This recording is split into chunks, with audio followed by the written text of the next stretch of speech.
Well, 25 years ago, the churches were a bit stumped in this area. The clergy found that the same people were going from church to church, and some of them were getting substantial amounts of money, and nobody knew where the money was actually going. So they formed a small coalition. There was no staff in the beginning of WFCM. It was really a coalition of the churches banding together.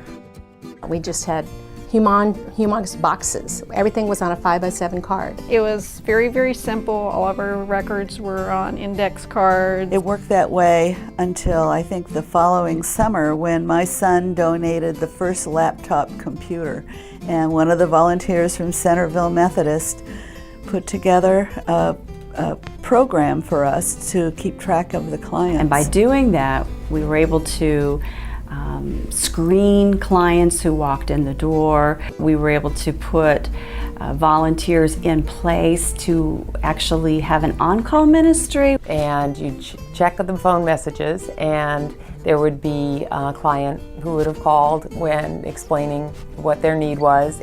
An on-call person would call me at home and leave on my voicemail to whom I was to make a payment and for whom it was to be made. Some of that involved well, we can't help you with this, but we could help you pay that. And if we could help you pay that, then that'll free your funds for this. We had a budget of somewhere between $25,000 and $50,000. So we're talking a lot of hard work from our volunteers to move the ministry forward. Nonprofits and help organizations come and go. And I think because of the grounding in Christ, we remain the same. We have not changed.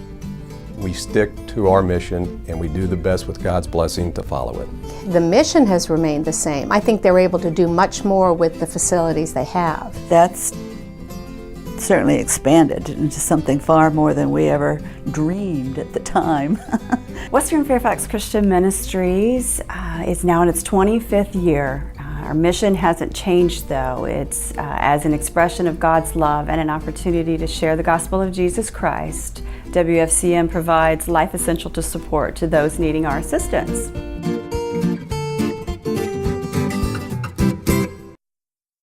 The clients that come to Western Fairfax Christian Ministries come from all different backgrounds, religious and financial.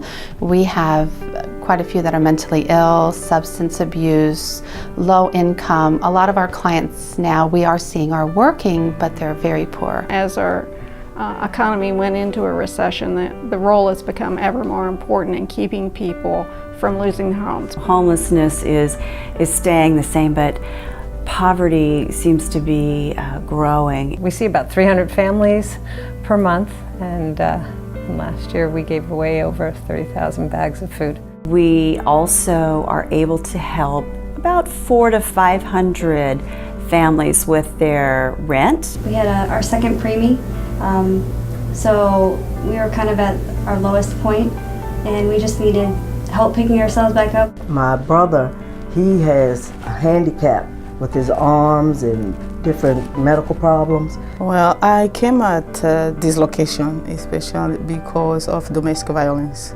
It's not easy to break the circle, especially in a country that doesn't belong to you. I don't have family here. I have nobody, it's just me with those two boys. That time my oldest was 5, the other one was 3.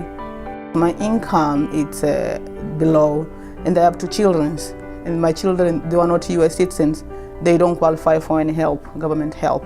Government alone is not the most efficient way or effective way to deliver services. Because there's a lot of places and a lot of people who fall through the cracks with any kind of government assistance. A group like WFCM that has a citizen board that has minimal staff clearly is going to be in a position to make better use of and better leverage the resources. There's an awful lot of hungry people out there, and I know that I see the clients coming in here, so I know that it's getting directly to them, to the needy. I think it's probably the most hands-on, visibly evident way that Christ is in this community. Jesus didn't just preach the gospel and that was it. He touched people's lives. He ate with them. He ministered to them. He spent time with them.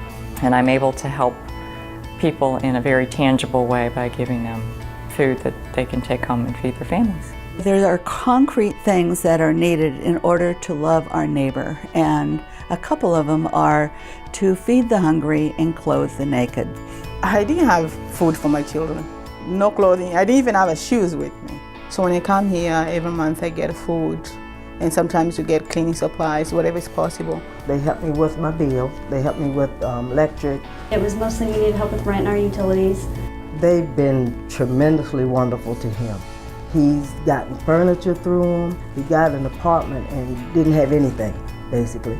And they've helped him with everything. Or during holiday, we get baskets, we get gift cards, so that helps. When it comes to helping, they don't hesitate to go the extra mile for people. The staff here is competent and professional and dedicated and caring and loving. They are beautiful in and out. I mean, I was obviously kind of embarrassed to have to say I needed help. So having to come into them and then being so nice, it just kind of made it a little bit easier for me. I don't feel like there's any judging or criticism for anybody who comes. They make you feel good. They make you feel like a human being. You could email them if you had a problem, and you could actually talk to them on a personal level and feel comfortable. Like you weren't being judged because, you were poor, so to speak. There's plenty of agencies out there to help with big things like rent and utilities. But we underestimate how hard it is to find work boots or to find proper clothing to get a new job. We try to not only take care of their body, but to take care of their souls also. These are lost souls, and not only do we want to provide for them physically, but we want to provide for them spiritually. We want to actually be able to share the gospel of Christ with them. They can be well fed, they can be content, but they won't have peace without Christ. God will never, never, never leave you. Every single day I get up because God, I believe that He knows what He's doing. He made me, He made my children, so He'll take care of us.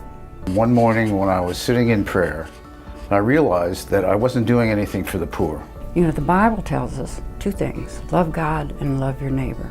And to me, this is a way of doing love with my neighbor.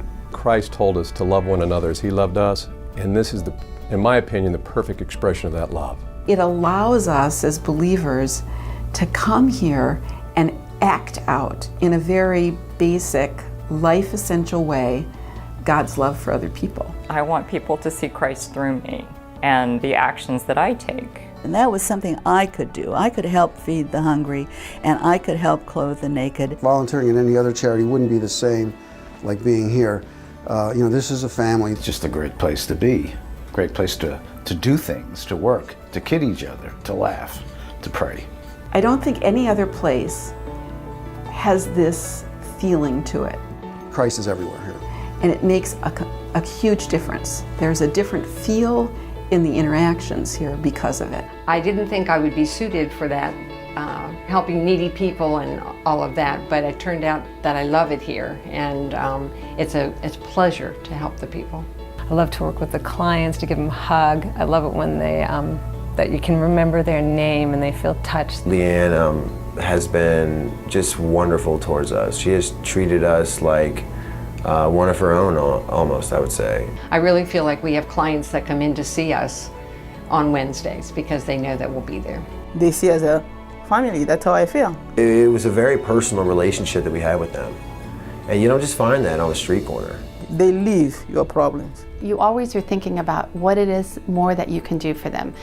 If they need a car, is there somebody that you can tap into that may have a car that wants to donate? We need individual support. We need financial support to serve our clients, to provide the food. When people look at my shelves or the shelves of the ministry, I see the faces of the people that are donating the items that are on our shelves, because everything that comes in has been donated by somebody. I've seen where the food goes. I've seen it help myself. And that made it easy for me to honestly tell people how much their support mattered to us. By donating financially, you are able to reach so many people. The Pathways program that everyone here at Western Fairfax Christian Ministries has basically given us an opportunity to, start again. Start again and have a good life. So I thank God for putting Fairfax Western Christian Ministries in my life, because you all have really been a blessing to me and my daughter. I'm eternally grateful to Western Fairfax, Pathways, and everyone that was involved in this entire process. Absolutely, I am so grateful.